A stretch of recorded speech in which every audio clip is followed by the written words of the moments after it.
France 24 et RFI présentent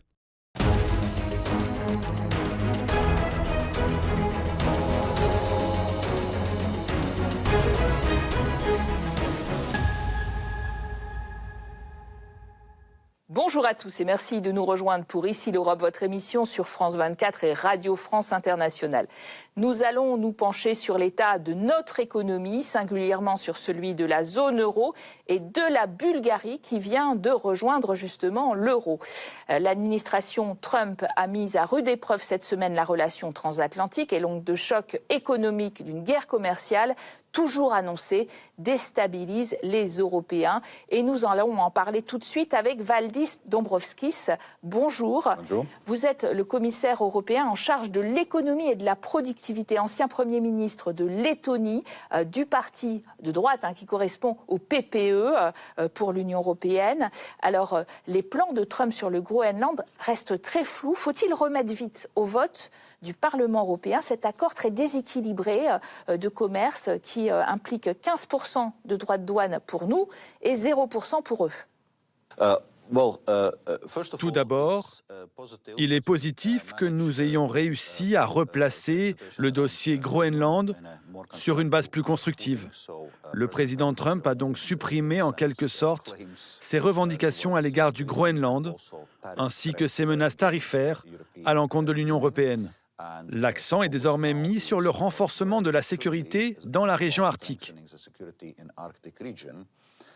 Et les autorités danoises et groenlandaises, soutenues par l'Union européenne, ont indiqué qu'elles étaient disposées à en discuter. Le Parlement européen, lui, a suspendu les procédures concernant l'accord commercial entre l'UE et les États-Unis. Le choix aujourd'hui est de l'accepter ou de poursuivre l'escalade commerciale. Nous avons évalué ces deux possibilités. Nous avons également observé l'expérience de la Chine, qui a opté pour cette escalade dans la guerre commerciale. Très vite, les droits de douane ont dépassé les 200% côté américain et côté chinois, ce qui était prohibitif. La Chine a fini par renoncer à l'escalade et a conclu un accord qui était, comme le nôtre, asymétrique, en acceptant des droits de douane de 36%. En analysant tout cela, en anticipant sur de possibles retombées économiques fortes, car les relations d'échange et d'investissement entre l'UE et les États-Unis sont les plus importantes au monde, nous avons accepté un accord, même asymétrique, qui permet d'assurer plus de clarté et de prévisibilité. Les États-Unis ont néanmoins 40% de richesse, donc de PIB, de plus que nous. Leur prévision de croissance est à 3%. La zone euro, elle, devrait progresser de 1,2% en 2026. C'est très timide comme croissance. Pourquoi toujours cet écart de croissance et de compétitivité? C'est vrai, l'UE est dépassée par plusieurs autres grandes économies. Certains chocs économiques expliquent cette situation à court terme, comme les conséquences de l'agression de la Russie contre l'Ukraine, ou la nécessité de réduire notre dépendance à l'égard des combustibles fossiles russes. Mais en même temps, il y a aussi des facteurs structurels qui existent déjà depuis au moins 20 ans. La croissance de la productivité dans l'UE est plus lente que celle des autres grandes économies. C'est pourquoi l'une des premières initiatives de la Commission européenne a été la boussole de la compétitivité, qui présente tous les principaux facteurs affectant la compétitivité de l'UE afin de relancer la croissance économique dans l'Union. Mais Valdis Dombrovskis, vous êtes en charge dans la commission de la simplification précisément, et certains disent qu'elle rime trop souvent dans l'esprit de la commission qui est donc plutôt tendance Parti populaire européen, avec justement suppression des normes environnementales, voire dérégulation. En fait, la majorité des entreprises indiquent que le fardeau administratif excessif est l'un des obstacles à leur activité commerciale et à l'investissement en Europe. Et les PME indiquent qu'il s'agit même du problème numéro 1. Il est donc important que nous nous attaquions à cette charge administrative excessive. Par contre, nous avons été très clairs sur le fait que la simplification n'est pas synonyme de déréglementation. Nous n'abolissons pas nos normes sociales ou environnementales élevées. Nous ne supprimons pas nos objectifs européens en matière de pacte vert. Nous maintenons tout cela, mais nous nous concentrons sur la manière d'atteindre nos objectifs d'une manière plus simple et plus efficace. Et nous nous sommes fixés pour objectif pendant ce mandat de réduire la charge administrative globale pour les entreprises de 25% et de 35% pour les PME. Monsieur Dombrovskis, votre Commission européenne a signé un accord commercial avec l'Inde qui abaisse les droits de douane sur de nombreux articles, bien sûr, de part et d'autre, qui d'ailleurs suscite beaucoup moins la colère que celui avec les pays du Mercosur, que vous allez peut-être décider d'appliquer, de mettre en œuvre par avance. Comment vous expliquez tout cela ? Nous constatons la prolifération des barrières douanières. Donc, il est important pour l'Union européenne de diversifier ses relations commerciales avec des partenaires fiables à travers le monde entier. Nous constatons que nous avons moins de prévisibilité de la part de l'administration Trump sur la politique commerciale et ses droits de douane. La Chine a toujours été un partenaire difficile. Le marché chinois est bien plus fermé pour les biens et les entreprises venues d'Europe que notre marché l'est vis-à-vis de la Chine. C'est pourquoi nous mettons à nouveau l'accent sur les accords commerciaux. L'Union européenne est une superpuissance commerciale. Nous avons réalisé une étude d'impact cumulé des différents accords commerciaux conclus par l'UE, y compris le Mercosur, sur le secteur agroalimentaire. La conclusion est que cet impact cumulé est en fait positif, non seulement en termes de volumes commerciaux, mais aussi en termes de balance commerciale. Notre secteur agroalimentaire affiche un excédent commercial. Pour le Mercosur, le contingent de bœuf sud-américain autorisé, par exemple, est nettement inférieur à nos niveaux actuels d'importation en provenance du Mercosur. En plus de cela, nous avons créé un mécanisme de sauvegarde renforcé qui nous permet de réagir rapidement en cas de turbulence sur le marché. Alors pour en savoir plus justement sur l'état de l'économie européenne, nous vous proposons maintenant de nous tourner vers la Bulgarie qui a adopté l'euro au 1er janvier dernier. Comment ce pays balkanique a-t-il vécu ce premier mois dans l'eurozone ? Nos reporters Elitsa Gadeva et Charlotte Prudhomme ont sillonné le pays pour y rencontrer les Bulgares avec de nouveaux billets et des pièces en poche. Janvier 2026. Un mois historique pour les 6,4 millions de Bulgares. Deux monnaies, l'ancienne et la nouvelle, coexistent pendant 30 jours. En février, l'euro devient monnaie officielle. Devant la Banque nationale de Bulgarie, des files d'attente se forment.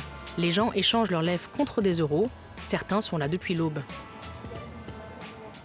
Je sais qu'il faut être patient, alors l'attente ne me dérange pas. Tout ira bien. Il y a beaucoup de monde devant moi et la file n'avance pas du tout. Nous voyageons beaucoup, mon mari surtout. Alors avoir une seule monnaie sera très pratique. La Bulgarie est le 21e pays à adopter la monnaie unique européenne sur les 27 États de l'Union. Le seul à utiliser l'alphabet cyrillique.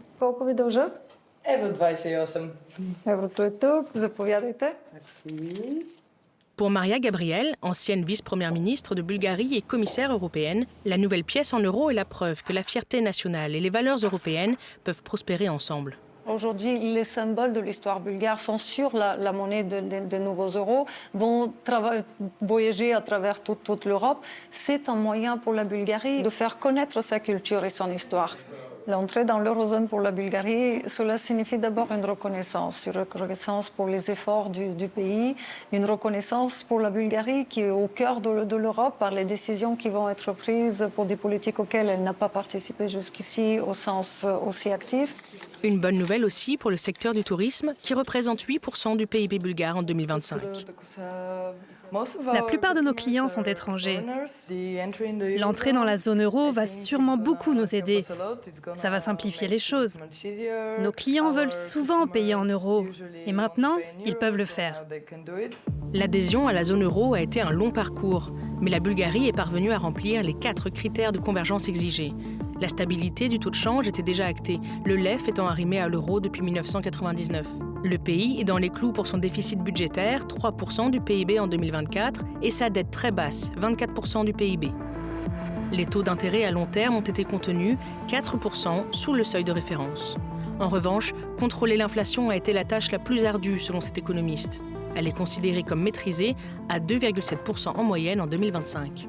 À la suite des événements de 2022-2023, la guerre, les prix du pétrole, la hausse des prix de la main-d'œuvre et d'autres problèmes liés, la Bulgarie a connu une inflation très élevée, jusqu'à 17-18% sur certains mois en glissement annuel. Nous n'étions sur la bonne voie pour respecter ce critère qu'au début de l'année 2024. La Bulgarie reste cependant le pays le plus pauvre de l'Union européenne. En 2024, 22% des Bulgares vivaient sous le seuil de pauvreté, avec environ 390 € par mois.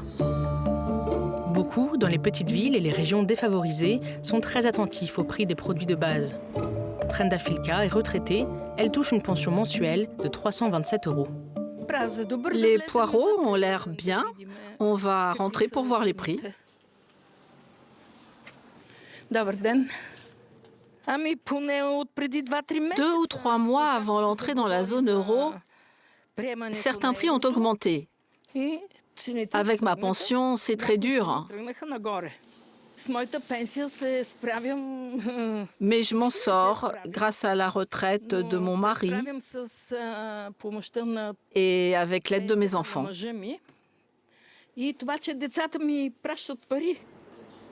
Certains commerçants ont profité de la transition économique pour augmenter les prix. Ce n'est pas le cas de Denitsa, gérante de cette épicerie. Mais elle doit faire face à de nombreux problèmes pratiques. En ce moment, tous les magasins, pas seulement le mien, sont devenus des bureaux de change gratuits. Ce ne sera plus le cas à partir de février, quand on ne pourra plus échanger des levas qu'à la Banque nationale, dans les banques et certains bureaux de poste. Mais des mythes sur la zone euro persistent, amplifiés par des médias sociaux biaisés. Je l'ai vu de mes propres yeux. Les prix ont augmenté de 30% en France, en Allemagne et en Espagne quand ils sont entrés dans la zone euro. C'est ce qui va arriver en Bulgarie aussi. Mais beaucoup de gens sont manipulés parce qu'ils écoutent la télé. Pour moi, ça annonce rien de bon. Une perception pourtant bien éloignée de la réalité. Après l'entrée de ces pays dans la zone euro, l'inflation y était comprise entre 1 et 3% selon les données officielles. La Commission européenne s'engage à stabiliser l'inflation autour de 2% en Bulgarie, la moyenne européenne. La Bulgarie est au cœur de l'Union européenne. L'an dernier, nous avons rejoint l'espace Schengen et maintenant, c'est la zone euro. C'est un signal très fort que la Bulgarie envoie à l'Union européenne, car l'euro est une monnaie avec une forte attractivité, stable et puissante. À chaque nouvelle adhésion à l'eurozone, la force de l'euro augmente. La plupart des entrepreneurs accueillent favorablement ce changement. Selon la Banque centrale européenne, les petites et moyennes entreprises pourraient économiser environ 500 millions € en frais de change.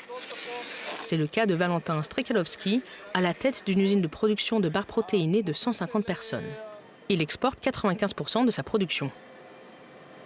La zone euro va nous offrir une formidable opportunité de nous développer encore et nous permettra d'économiser sur les frais bancaires et les taux de change, puisque nous aurons la même monnaie. Cette transition ne fait pas l'unanimité. Début 2025, 49% des Bulgares étaient opposés à l'euro, selon un sondage Eurobaromètre. L'ancien président Roumen Radev, perçu comme pro-russe, démissionnaire en 2026, estimait qu'un référendum sur l'euro aurait dû être organisé. C'est aussi un cheval de bataille pour le parti d'extrême droite bulgare Renaissance, en hausse dans les sondages. La Bulgarie avait assez de signatures pour organiser un référendum et décider ou non de l'entrée dans la zone euro, mais ça a été bloqué par nos dirigeants qui sont les marionnettes des bureaucrates de Bruxelles. Quand nous accéderons au pouvoir, nous ferons tout pour que la Bulgarie quitte la zone euro. En 2025, les réseaux sociaux pro-russes ont diffusé des campagnes de désinformation anti-zone euro. Les partis populistes et anti-OTAN espèrent tirer profit de ces campagnes pour des gains politiques, alors que des élections, les 8e en 5 ans, approchent. La coalition au pouvoir a démissionné mi-décembre, sous la pression de manifestations massives contre le budget et la corruption dans le pays. Jusqu'à 150 000 personnes sont descendues dans les rues. Laura Georgieva est avocate pour une fondation qui enquête et dénonce la corruption. La corruption est endémique chez nous. L'éducation est dans un état déplorable, tout comme le système de santé. Bien sûr, ils en sont victimes. Dans le gouvernement intérimaire actuel, le vice-ministre de l'économie estime que la zone euro pourrait aider à résoudre certains de ces problèmes. Ces derniers mois, avant l'entrée dans la zone euro, beaucoup de gens ont apporté de grandes quantités de liquidités et ils ont dû prouver l'origine de cet argent pour le convertir en euros. La Bulgarie a envoyé son représentant siéger au Conseil des gouverneurs de la Banque centrale européenne. Elle devient codécisionnaire pour l'avenir de la zone euro. La politique monétaire bulgare sera soumise à un contrôle plus strict de la BCE, renforçant ainsi la régulation financière. Les Bulgares sont donc en droit d'espérer une plus grande transparence économique dans le futur.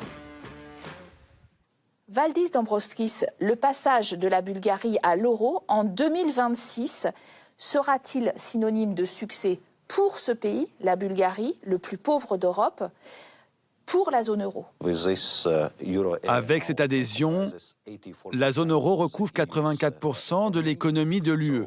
Cela permet de renforcer l'eurozone et le rôle international de l'euro, car il projette également la confiance.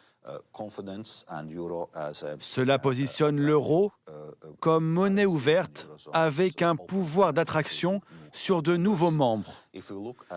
Si l'on considère le passage à l'euro en Bulgarie, il est arrivé au bout d'un processus préparatoire long et maîtrisé.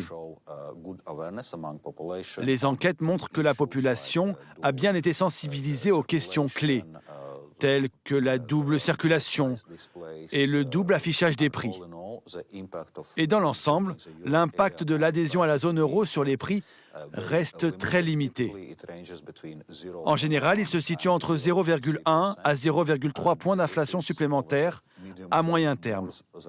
Il est plus que compensé par les économies de coûts que la Bulgarie réalisera grâce à la baisse des taux d'intérêt et des coûts de change, ainsi que par une meilleure transparence des prix. Merci, Monsieur le Commissaire. Merci, Valdis Dombrovskis, d'avoir été notre invité aujourd'hui. Merci à vous de nous avoir suivis sur France 24 et Radio France Internationale. Restez sur nos antennes, l'actualité continue, bien sûr.